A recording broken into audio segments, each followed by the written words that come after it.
Assalamualaikum warahmatullahi wabarakatuh. Sobat Tiki, selamat datang di Tiki On Air.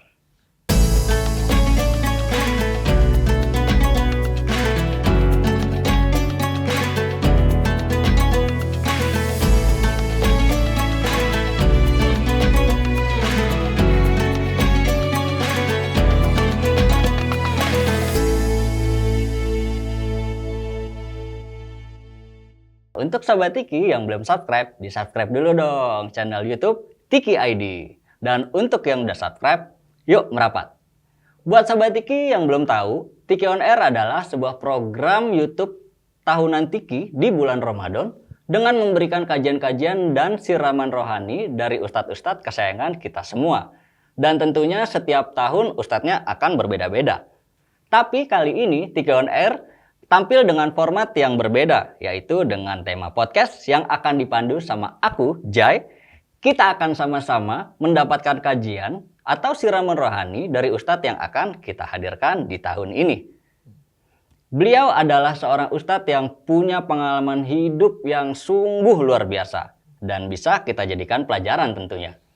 Tanpa berlama-lama lagi, langsung aja kita sambut ini dia, Ustadz Dennis Lim. Assalamualaikum Ustadz. Waalaikumsalam warahmatullahi wabarakatuh, Ustadz Jai. Terima kasih Ustadz udah mau datang ke Tiki On Air. Terima Apa kabar kasih. Ustadz?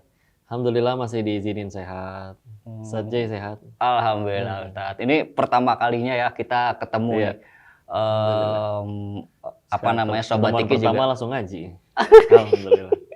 Ya Sobat Tiki pasti excited banget dengan kedatangan Kode ini nih di tahun ini gitu kan. Boleh kita panggil Kode ini? Iya, santai aja, jangan Ustadz, koko aja. Nah, kalau Cici kan perempuan, jadi koko aja. Ya. Ya biar nggak kebalik gitu. Ko Denis, aku punya pertanyaan untuk Ko Denis gitu. Kalau izin ya, Iya, jadi silakan. kalau misalkan kisah hidup tentang Ko Denis mungkin Sobat Tiki di rumah tuh udah pada tahu gitu.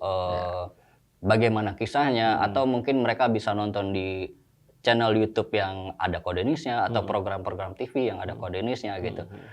Kalau dari aku punya pertanyaan pribadi itu adalah apa syaratnya seseorang itu bisa dipanggil Ustadz? Iya, tergantung sebetulnya berdasarkan tempat. Kayak kita tahu di beberapa tempat ada istilah yang sama tapi ternyata artinya berbeda. Nah, sebetulnya kalau misalkan kayak di Indonesia lebih mudah, yaitu siapapun yang istilahnya ngajar ngaji ya. Meskipun itu cuma alif batasa atau bahkan dia guru biologi padahal tapi di sekolahnya sekolah Islam udah dipanggil Ustadz itu juga. Meskipun dia nggak ngajar ngajinya, cuma ngajar ya matematika, biologi dan lain-lain. Nah, memang kalau kayak di Timur Tengah itu, wah itu sudah kayak selevel doktor ya, sudah kayak selevel S2, S3 untuk yang ngajar khusus di bidang ilmu agama. Dan sekali lagi kalaupun ada yang kayak tadi manggil ya panggilan dari orang. Untuk saya sendiri lebih senang dipanggil Koko, nggak pernah ngeklaim diri Ustadz atau gimana. Ya aslinya mah santri aja forever seumur hidup. Semua yang menjadi kiai atau Ustadz juga kan sebetulnya santri. Cuman dia sudah punya amanah tambahan untuk mengajar juga. Ya perbedaannya gitu aja. Kalau jujur sih kalau dari aku bukan dari santri, tapi kalau seandainya nanti aku bisa belajar ngaji dan seperti itu bisa juga dipanggil Ustadz. Bisa aja. Ngarep. Tinggal jangan sampai malah bikin jadi kayak naudzubillah takabur atau sombong, tapi justru dijadikan oh ini amanah yang nggak main-main. Karena kalau misalkan orang ngajar bikin kue, ya udah patokannya sampai dia bikin kue berhasil. Nah ini kan ngajarin untuk akhiratnya. Nah, kalau misalkan malah menyesatkan dirinya dan yang diajarkannya untuk malah jadi gagal ke surganya Allah, wah cilakanya lebih berat. Insya Allah. Seperti itu. Ya. Oke, Siap. Ko Denis, kita punya satu tema di setiap episode. Dan untuk episode pertama ini kita punya tema yaitu puasa diet ala Rasulullah nih Sobat Tiki. Ya. Berkutat di tema ini gitu. Mungkin aku akan bertanya dulu. Kita mulai dari yang basicnya dulu ya. Alright. Kok ya. Jadi gimana sih sejarah puasa dengan penjelasan yang relate ke Gen Z? Seperti perintah puasa itu kayak kita tahu umat Islam itu berpuasa, tapi ternyata Nabi Isa alaihissalam juga berpuasa. Itu boleh kita dari penjelasan puasanya dulu. Ya udah istilah ya. Sebetulnya kalau kita merujuk kepada tafsirnya Imam Ibnu Katsir ya, ketika menjelaskan ayat-ayat tentang puasa seperti contoh di Al-Baqarah dari ayat 183 dan seterusnya, itu bahkan disebutkan Nabi Adam alaihissalam itu juga berpuasa, sudah mulai berpuasa. Tapi memang puasanya tidak sama dengan puasanya kita umatnya Rasulullah SAW. Jadi memang sebagian riwayat menyebutkan itu dalam sebulan itu 3 hari berpuasa. Mungkin kalau di umatnya Rasulullah ada yang menyebutnya puasa Ayyamul Bid. Nah, atau juga dulu ada puasa Asyura ya, puasa Muharram. Ya. Walaupun waktu itu kan belum ada tanggalan kalender Ya, Hijriyah ya. kalender Hijri. Jadi seperti itu. Tapi menurut tafsiran Imam At-Tabari itu disebutin memang yang disebut kutiba alaikumusiyam kama kutiba alal ladzina min qablikum. Nah, qablikum di situ orang sebelum kamu itu menurut Imam At-Tabari di tafsirnya justru disebutinnya emang umatnya Nasrani yang di zamannya Nabi Isa, yang masih benar-benar murni ikut ajarannya Nabi Isa. Dan betul tadi bahwa Nabi Isa itu juga puasa. Dan di syariat yang lain seperti ada riwayat menyebutkan Nabi Musa di zamannya beliau juga puasa tapi diwajibkannya 40 hari. Ada riwayat lain yang menyebutkan kalau di puasanya Nabi Daud alaihissalam. Nah, Nabi Daud itu puasanya sehari puasa, sehari enggak, sehari puasa, sehari enggak. Begitu terus sampai ke meninggalnya. Nah, tapi kan ketika akhirnya di zaman Rasulullah itu disempurnakan ya. Nah, di zaman Rasulullah sendiri juga turunnya itu bertahap. Seperti misalkan nggak langsung wajib langsung puasa jebret sebulan Ramadan. Tapi juga diberikan pilihan dulu. Fase yang pertama itu diberikan antara puasa atau fidyah atau membayar fidyah. Iya. Jadi waktu itu kalau misalnya aku nggak mau puasa tapi mau bayar fidyah aja, itu masih boleh. Itu tahap pertama. Lalu turun ayat yang selanjutnya menjelaskan bahwa akhirnya itu jadi wajib kecuali ada yang punya uzur ya. Fidyah itu akhirnya bergeser dari yang tadinya pilihan menjadi kalau misalkan nggak sanggup untuk puasa. Ya, baru yang terakhir benar-benar diwajibkan karena waktu masih ada pilihan itu mereka juga ada aturan di mana bahwa kalau misalkan ternyata habis maghrib nih buka, terus tidur, setelah tidur itu baru boleh makan laginya di buka puasa besoknya. Oh, berarti nggak bisa misalnya Iya. kita tidur terus kita boleh makan lagi gitu. Iya, kalau sekarang kan kayak Iya. gitu. Nah, dulu itu akhirnya menjadi berat sekali bagi para sahabat. Karena ketika udah buka puasa terus ketiduran, meskipun cuma barang 5 menit, 10 menit, terus ketika udah bangun lagi, itu berarti udah mulai puasa. Nggak boleh, mohon maaf, berhubungan suami istri dengan istrinya. Nggak boleh makan minum lagi. Tapi kan setelah akhirnya diturunkan mulai dari Al-Baqarah lengkap ya, dari 183 sampai 187-nya itu dijelasin bahwa ya sudah, itu diampuni, masih boleh, bahkan jadi ada disunahkan juga untuk makan sahur. Meskipun udah tidur 2 kali, 3 kali kebangun, 2 kali, 3 kali kebangun, masih boleh makan lagi selagi belum waktunya fajar. Jadi 3 fase tuh sampai akhirnya benar-benar kayak yang sekarang. Oke. Kok kita ke surat Al-Baqarah ayat 183 ini gitu. Iya. Boleh nggak sih kita sebutkan kalau misalkan ayat ini adalah penegasan tentang perintah puasa dari kitab-kitab sebelum Al-Qur'an? Jadi memang kitab sebelum Al-Quran ada Injilnya yang diturunkan kepada Nabi Isa, ada Taurat juga, dan juga ada Zabur ya di zamannya Nabi Daud alaihissalam. Dan memang ketika kita lihat di tafsir Imam Ibnu Katsir tadi, memang disebutkan bahkan dari zaman Nabi Adam. Termasuk puasa itu termasuk salah satu ibadahnya manusia yang paling tua istilahnya. Karena apalagi kalau udah mulai dari Nabi Adam ya. Jadi memang ditegaskan. Ada yang menyebut ini seperti kayak perumpamaan aja bahwa orang-orang terdahulu juga menahan diri, tapi ternyata riwayat-riwayat dari hadis-hadis yang menjelaskan terkait ayat-ayat Al-Quran itu juga disebutkan, oh iya umat-umat Nabi terdahulu juga ada yang berpuasa, walaupun tadi syariatnya agak berbeda. Yang udah paling disempurnakan, paling enak ya di zaman Rasul sih yang sekarang. Karena tadi jadi bisa sahur, dan akhirnya jadi ya mohon maaf yang sudah menikah, silakan kalau emang ada hubungan. Dan juga tadi bisa, karena dulu pernah kejadiannya sampai ada yang kayak gini, sebelum berbuka dia ketiduran, bangun-bangun udah lewat waktu untuk berbukanya. Iya. Dan jadi dia bangun dalam keadaan sudah lewat waktunya berbuka, jadi mau nggak mau ya dia nggak bisa buka, baru boleh bukanya laginya besok. Jadi akhirnya dia kerja dalam keadaan lemes banget. Ngelihat itu ya akhirnya jadi asbabun nuzul turun penjelasan ayat selanjutnya bahwa kalau ketika malam hari silakan boleh berhubungan suami istri, boleh mendatangi istrinya, hunna libasul lahun, mereka semua adalah pakaian bagi kalian, sampai selesai ayatnya. Jadi asbabun nuzul supaya akhirnya diringankan ya. Karena dulu seperti Umar bin Khattab sendiri pun sampai akhirnya nggak kuat dia mendatangi istrinya. dan akhirnya bilang ke Rasulullah. Ya, akhirnya jadi nggak apa-apa ternyata. Tuh, jadi untuk Sobat Tiki yang pernah ngerasain kelewatan saat buka puasanya, wah itu mungkin bisa jadi penjelasannya ya. Iya, Kok ya? alhamdulillah. Oke, kita melanjut ke tema yang selanjutnya atau tema inti sih sebenarnya. Cuma kita mau bahas dulu Iya. dari akarnya itu adalah puasa sebenarnya ala diet. Puasa itu sebagai diet ala Rasulullah. Itu bener nggak? Jadi gini ya, kita diperintahkan untuk beribadah itu sebetulnya murni lillahi ta'ala. Murni hanya karena Allah saja, karena Allah suka, karena Allah suruh, udah kayak gitu aja. Kalaupun akhirnya bisa jadi efek sampingnya adalah diet, ya udah diet itu hanya efek sampingnya. Jadi kalau misalkan ternyata orang-orang Nabi dan orang-orang soleh terdahulu, tidak mungkin mereka mengatakan, oh ini saya lagi diet tapi sekalian puasa aja karena enggak, karena mereka pasti udah benar-benar lillahi ta'ala pengen puasa. Karena ada salah satu imam tafsirnya Imam Al-Qurtubi ya, ketika menjelaskan tentang bab niat, beliau kan pakai 3 contoh. Satu, barang siapa dia toharoh untuk menyegarkan dirinya, terus azan zuhur, maka dia sekalian sholat. Maka kata Imam Al-Qurtubi, itu tidak layak untuk diterima amal ibadahnya. Yang kedua, barang siapa dia puasa untuk kesehatan lambungnya, puasa nih. Tapi pas dia untuk, kata dokter udah harus jaga kesehatan lambung, udah harus puasa. Tapi pas nih Kemis nih, puasa Kemis misalkan, Senin Kemis. Maka kata Imam Al-Qurtubi juga, itu juga tidak pantas untuk diterima amalannya. Atau bahkan kalau ada imam lagi sholat, pas lagi dia lagi rukunya sengaja dilama-lamain karena keintip di belakang ada orang lagi lari pengen masbuk. Kan kalau dia masbuknya pas lagi ruku kan berarti masih nggak harus ngulang rakaat kan. Kata Imam Al-Qurtubi, sama itu juga nggak boleh dilakuin. Kan ini kalau nanti ada yang secara fikih beda pendapat, sebetulnya wajar aja. Tapi ini caranya Imam Al-Qurtubi untuk menjaga niat. Karena kita memberikan 3 contoh tadi itu 3-tiganya ranah ibadah. Dan satu-satunya zat yang layak untuk diibadahi hanya Allah.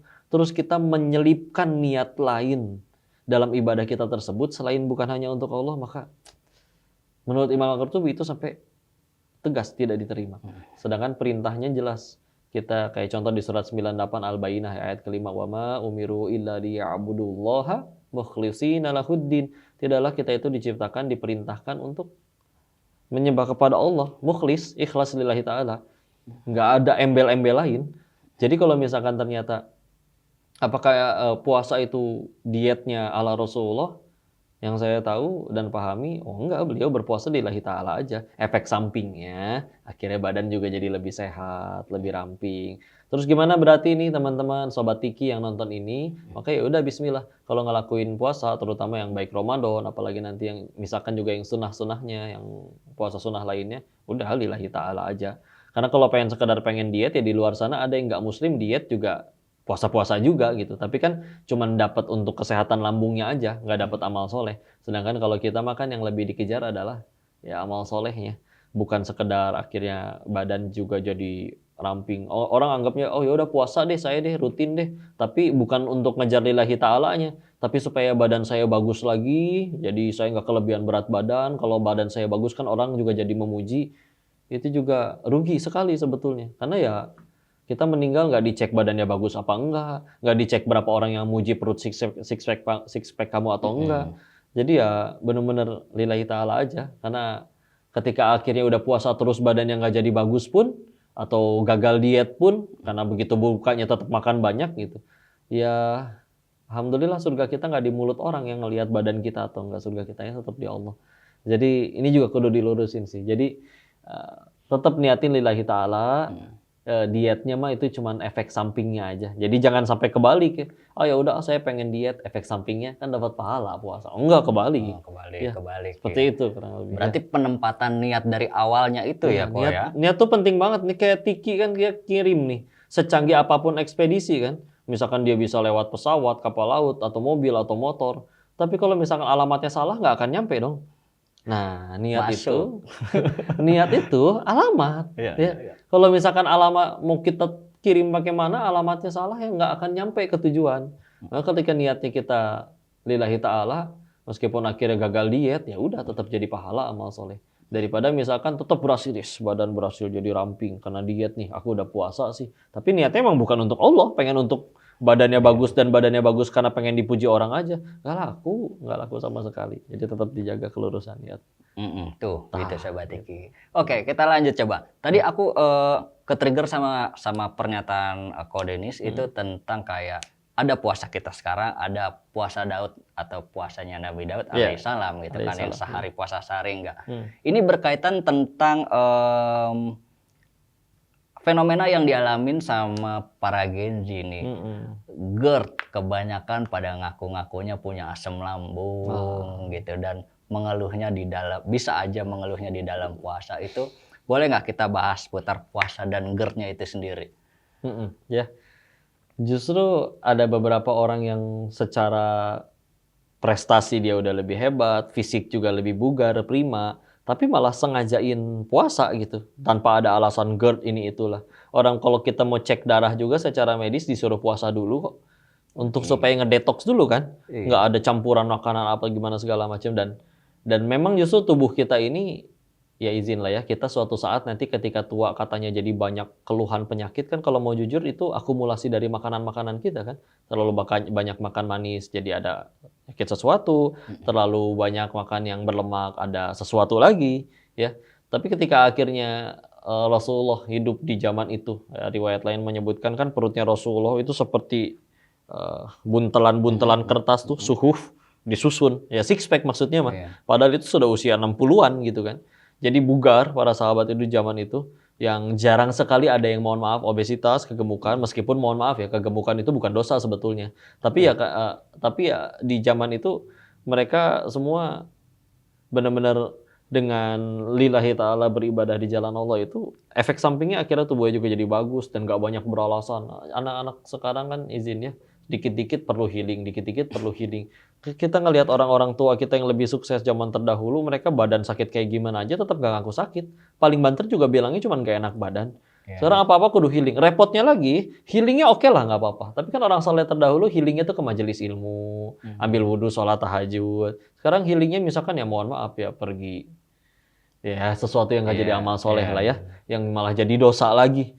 Jadi ya nggak perlu motivator kita aslinya. Ketika akhirnya udah benar-benar hidupnya lillahi ta'ala, mau GERD kek, mau apa kek, orang yang jelas-jelas nggak bisa lihat, nggak ada kakinya juga tetap maksain ke masjid kok. Daripada misalkan badan kekar, ngangkat selimut bangun sholat subuh ke masjid aja nggak kuat. Nah, aslinya kan dia yang lemah. Jadi bicara tentang medis, apakah itu nyambung dengan puasa dengan GERD? Kok bukan orang medis, tapi kau meyakini kalau misalkan Allah udah menyuruh sesuatu, nggak mungkin itu keburukan. Toh kalau emang benar-benar nggak kuat untuk, akan ada kok yang secara fisik nggak kuat untuk puasa, kayak contoh ibu hamil menyusui, kan ada, boleh silakan, boleh fidyah, boleh kodo. Ya boleh ada aturan seperti itu. Tapi kalau misalkan sengaja misalkan, aduh aku nggak puasa deh, GERD nih, GERD. Sedangkan ditanya GERD-nya sendiri nggak tahu juga apa. Padahal ada yang istilahnya masalah lambungnya lebih parah tapi tetap maksain puasa. Ya kadang gimana tujuan dan imannya aja itu mah bisa. Iya, balik ke niatnya tadi itu juga. Iya, maksain. Kalau emang, ya orang lihat lah orang main bola. Orang main bola itu bayar loh lapangannya. Tapi rela tuh jatuh, tiguling. Kenapa? Seneng. Main bola. Tapi coba orang nggak suka main bola. Ngapain lu capek-capek? Udah mau kudu jatuh-jatuhan, bayar lagi. Orang nge-gym gitu. Dibilang, lu mah bodoh nge-gym. Udah mah lu yang gotong-gotong besi, lu yang bayar lagi. Ya. Tapi bagi orang yang pengen, bayar berapapun rela, saya nggak apa-apa. Padahal ya kalau pengen gampang ya udah bantu gotong-gotong di pasar aja itu juga. Iya, udah olahraga juga. Olahraga juga. Tapi ya sudah, balik lagi gimana niatnya. Kita kan sekali lagi dari ibadah itu, Allah tuh salah satu tujuannya maqasidul syariah kan salah satunya juga menjaga jiwa manusia. Jadi nggak mungkin ada syariat yang diturunkan itu yang malah bikin manusianya ya mati atau gimana, sakit. Kalaupun ternyata bismillah ada yang wafat di jalan Allah pun ya kan jadinya husnul khotimah, syahid, malah jadi menang banyak, surga tanpa hisab. Jadi cuman masalahnya mungkin ya dianya entah terlalu cinta sama dunianya atau belum pengen surga aja kali, makanya jadi serba lambungku, udahlah. Agak-agak cengeng dikit gitu loh, Sobat Tiki. Nggak harus kuat, nggak apa-apa sih aslinya. Nih, sebilah pedang yang cantik luar biasa kan dulunya juga sebongkah besi yang nggak ada bentuknya. Tapi dia bisa jadi cantik kan dipanasin, digeprek, digetok. Ya kak, ya sudahlah. Sebetulnya Allah mengaturkan dalam skenario hidup manusia itu pasti Ada episode-episode di mana kita kecewa, ya bahkan sakit secara fisik. Tapi kan jatuhnya itu menguatkan kita. Iya. Daripada semua aku nggak kuat, aku nggak bisa, ini bukan jalanku. Mau sampai kapan kalau kayak gitu terus? Tahu-tahu yang lain udah pada sukses, kok aku malah punya banyak utang ya. Telat banget jadinya sadarnya. Udahlah, bismillah lillahi ta'ala aja. Oke, ini ada satu poin penting yang tadi aku tangkap nih Apa dari tuh? Koko. Kalau obesitas itu bukanlah dosa ya, betul Ya ya? emang nggak Atau, dosa. kalau misalkan mungkin teman-teman yang udah mengalami obesitas atau apa, tapi dijadikan olahraga, maksud lebih lagi olahraga pas puasa itu kan Iya. pasti bagus ya kok. Rasulullah Shallallahu Sallallahu Alaihi alaihi wasallam. Wasallam itu olahraga pas puasanya ada nggak kok? Rasulullah ini begini ya, kalau kita umroh di zaman sekarang aja ya, itu jarak dari hotel ke masjid itu lumayan lo dapat sehari itu minimal 10.000 Oke. langkah. Apalagi di zaman itu gitu. Iya. Belum ada lift, Belum ada belum ada kendaraan, belum Iya. ada apa. Jadi emang ketika akhirnya kita terbiasa jalan kaki aja, nggak usah yang nge-gym, nggak usah yang berenang, nggak usah yang gimana. Tapi kalau emang jalan kaki dan itu cukup, itu ngebakar kalori, dan akhirnya jadi setiap kalori yang terbakar lebih banyak daripada jumlah makanan kalori yang kita makan. Ya memang efek sampingnya ya mereka emang pada bugar-bugar. Jadi sedikit orang yang kelebihan berat badan di zaman Nabi. Nah tinggal kita nih mau lihat itu kita anggap sebagai olahraga atau enggak. Karena sekarang di zaman Nabi ada gulat, di zaman Nabi ada berkuda ya. Dan itu mereka lakukan juga. Nah, tapi kan ada yang udah menganggap bahwa bagi sebagian orang, oh itu mau olahraga ekstrim. Bagi saya olahraga jalan kaki doang. Nah, Nabi jalan kaki itu di mana-mana, di mana waktu itu dulu juga belum ada ya motor, belum ada mobil. Jadi ya akhirnya dengan terbiasa seperti itu, dengan suhu juga tentu beda ya cuacanya. Jadi akhirnya kan ya terbakar lah itu semua kalori-kalori Iya, betul. lemak yang ada. Jadi begitulah secara tidak langsung mereka emang rutin berolahraga jadinya.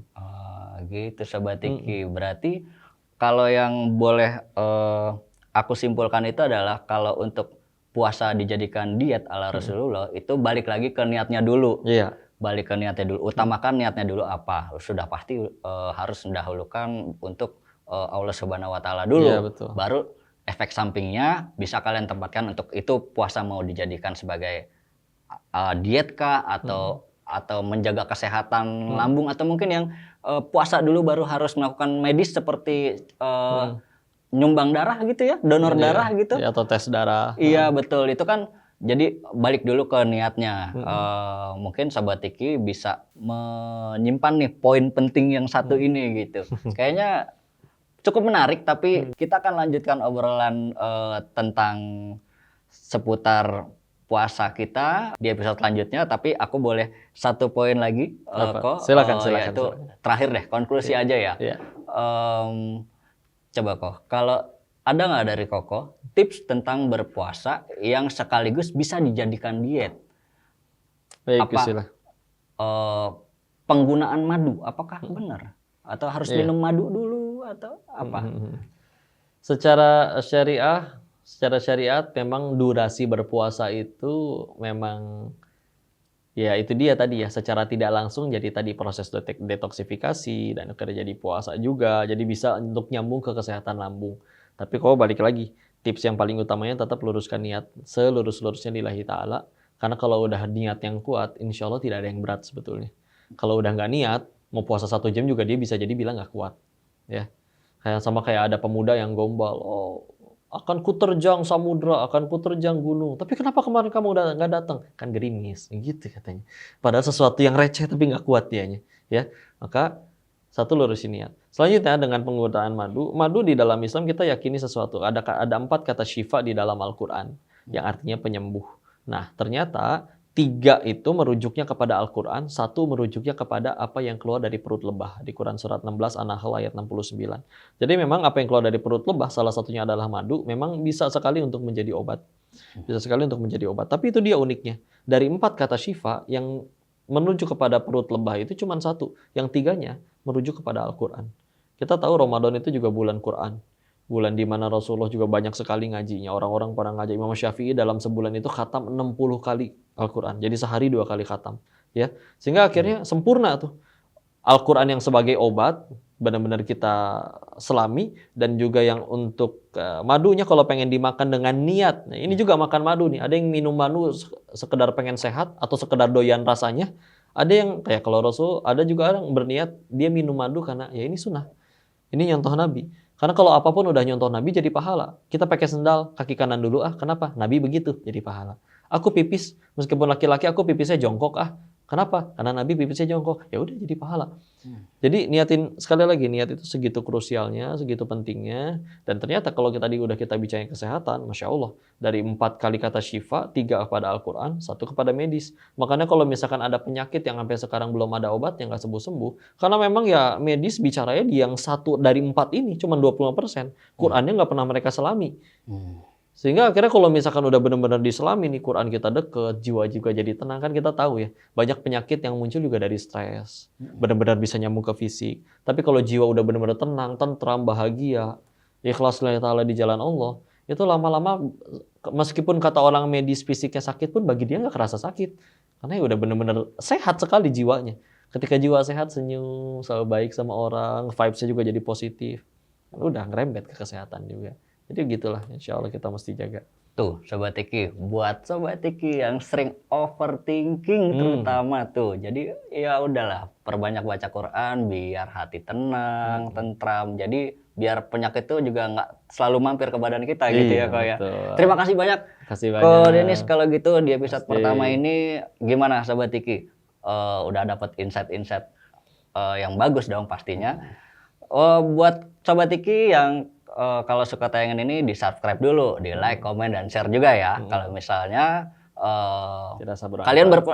kalian beranggapan kalau tayangan ini bisa berguna dan jangan lupa disebarin ke teman-teman kalian lagi gitu. Biar jadi pahala jariah. Iya. Kalau gitu saya Jay pamit dan Ko Dedis juga pamit. Sampai ketemu di Tiki on Air selanjutnya. Assalamualaikum warahmatullahi wabarakatuh.